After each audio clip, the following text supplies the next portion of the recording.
Oke, kali ini saya akan menjelaskan mengenai dualitas. Oke, saya review dulu ya. Kemarin kalian sudah bisa memformulasikan linear programming, kemudian dari formulasi kalian bisa mencari solusinya, ya, penyelesaiannya, di mana penyelesaiannya kalian bisa menggunakan dua metode ya. Ada metode simplex dan juga metode simplex lanjutan, gitu kan? Oke, atau simplex 2 lah ya, gitu. Nah, kemudian sekarang saya ingin jelaskan bahwa ketika kalian mendefinisikan formulasi LP kemarin, itu kita biasanya sebut dia sebagai formulasi primal. Nah, yang akan kita bahas sekarang adalah dualitas. Kenapa perlu dualitas? Jadi sebenarnya prosesnya adalah dari primal dulu yang kita akan ubah menjadi dual. Kenapa? Ini kaitannya adalah dengan kompleksitas ya.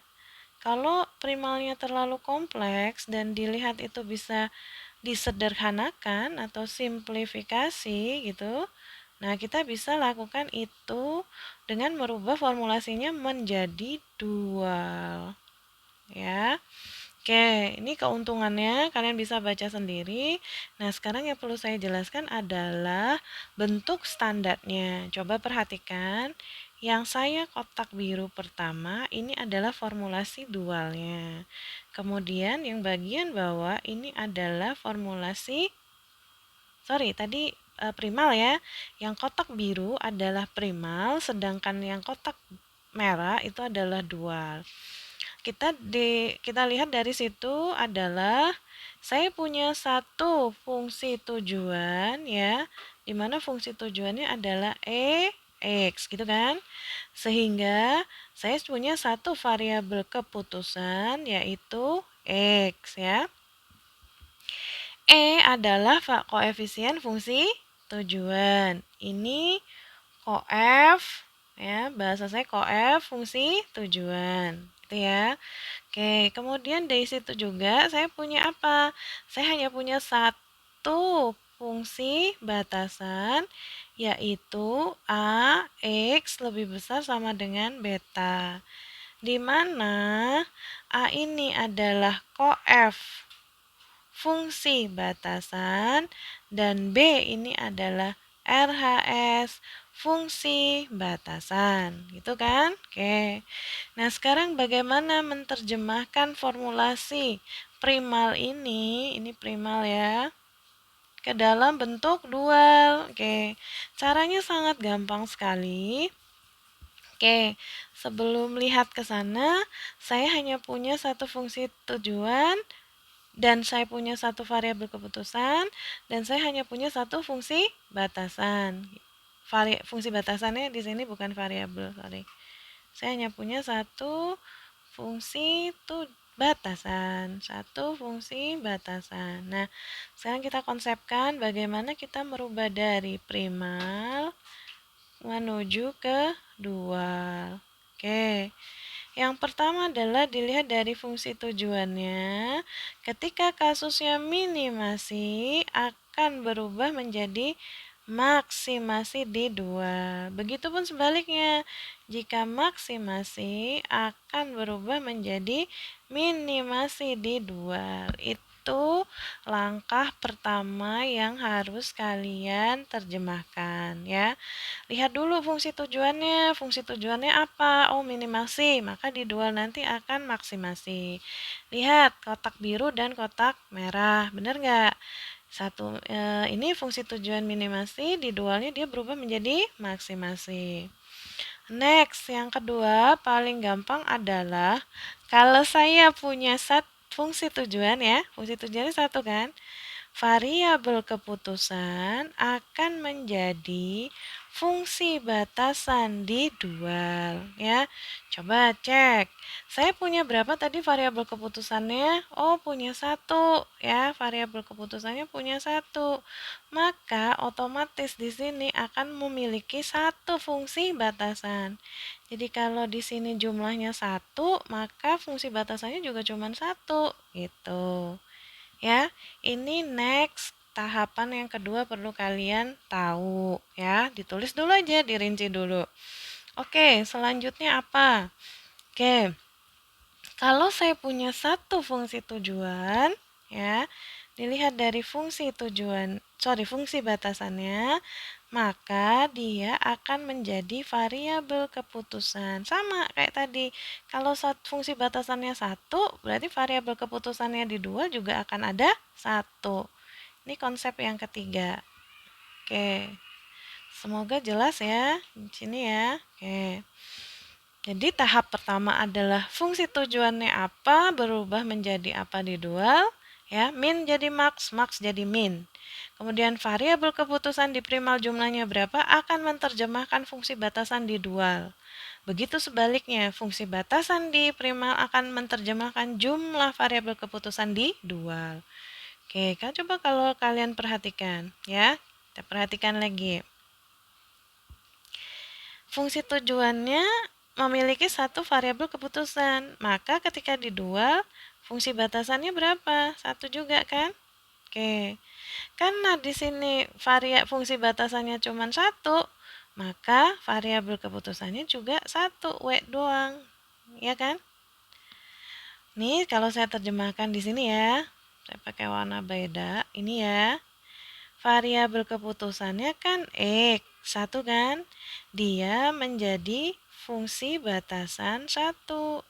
Ya, nih C. Nah, fungsi batasannya di primal cuman ada satu, ya. Apa? AX lebih besar sama dengan B. Dia akan menjadi variabel keputusannya cuma satu, yaitu apa? W. Ya. Ini semua bicara di primal ya. Ini bicara di primal. Oke. Dah, yang paling sederhana menerjemahkan ini dulu. Fungsi tujuannya apa, berubah apa, kemudian jumlah variabel keputusannya menjadi fungsi batasan, fungsi batasan menjadi jumlah variabel keputusan. Nah, sekarang bagaimana menentukan koefisien-koefisiennya? Nah, koefisien-koefisiennya tinggal dilukir aja. Contoh ya, yang bawah ya. Oke, kita lihat, perhatikan yang bawah. Oke, ini contoh yang kedua adalah primalnya adalah minimasi 6x1 plus 8x2, subjektu 3x1 plus 2 plus x2 lebih besar sama dengan 4, 5x1 plus 2x2 lebih besar sama dengan 7, di mana x1 dan x2-nya adalah lebih besar sama dengan 0. Ini primal ya, kita perhatikan primalnya dulu. Oke, kalau saya bisa tuliskan, dual saya akan gimana? Coba ya. Dari primal yang itu, saya akan jadi punya dualnya. Oke, kasusnya apa? Minimasi. Maka saya akan punya dual maksimasi pasti, ya enggak? Oke. Kita lihat, berapa fungsi tujuannya? Satu. Oke. Berapa variabel keputusannya? Dari sini saya bisa tahu fungsi tujuan sama dengan 1. Variabel keputusan sama dengan 2. Batasan juga ada 2. Artinya apa? Di fungsi dual nanti saya akan punya fungsi variabel keputusan 2 juga dan batasannya juga 2. Oke, sekarang berarti di sini akan ada W1 dan W2, gitu kan? Dan di sini nanti akan ada batasan subjektunya cuman ada 2 juga. Nah, gini ya, saya buat dulu tulisannya. Belum tahu nih koefisiennya berapa dan nilai RHS-nya berapa. Yang pertama adalah koefisien fungsi tujuan akan berubah menjadi koefisien atau akan merubah menjadi RHS di dual. Jadi ini kalau saya bisa tuliskan, ini primalnya, ini dualnya ya. Koefisien fungsi tujuan di primal akan berubah menjadi RHS di dual. Oke, kita cek tadi ya, udah ya. Ini akan bertukar dengan 6 dan 8, gitu kan?